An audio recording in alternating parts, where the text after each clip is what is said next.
So then I would say, I also think anything that is focused on higher ed, higher ed is bleeding and hemorrhaging. Anything that increases and takes all the friction points out of delivering education, certifications. This is a group of people that had a massive head of steam. They were going to graduate in the best economy in 50 years, and now there's nothing. So anything where they have a long-term view of where education is going to be both value add to the institutions that need to drive their revenue. So data for yield, for admissions, and for people who actually graduate and who end up paying back their loans, any of those platforms, I think are going to have a really good long decade run, because there's these, each of these economic units that is a student they are woefully behind in any of the work to try to maximize each of those economic units and get the content to the maximum number of people and try not to be left holding an unpaid tuition bill, and try to link up the people who run out of money and after their sophomore year and then they end up not graduating. That looks good for the universities too. So I keep thinking those are the ways to any of those on-ramps I think will be incredibly impactful.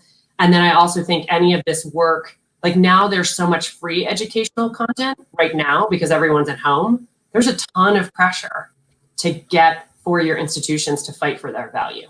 So any data, any sort of pivot, any way that they can become acknowledged, maybe more of the apprenticeship model, getting people to work and proving their value, any of those, sort of 360 offerings, both software, people, some of that stuff has to be done hand-to-hand combat, right? So we have a company that's upskilling and connecting Latinx and African-American young people to jobs because those diversity numbers don't go down.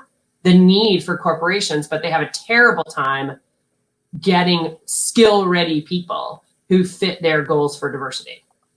So that's a platform where they have an AI where they're trying to get people through the wicket of certain certifications, a better resume, better interview skills, and they can use this chatbot thing they call Carmen AI that's getting more and more sophisticated to try to help these guys. It's a company called Forefront that we accelerated last year. And they're down in the Cox Accelerator in Atlanta at Techstars trying to dig into how to make that AI more robust. So those are examples of just quick, industry trends that I see that anybody who has a piece of that puzzle, and again, I'm always a fan, I love the unicorn, but I also think based on the stats that you opened with, right? The singles, doubles, and triples, we can make a heck of an economy in Hampton Roads by doing those two.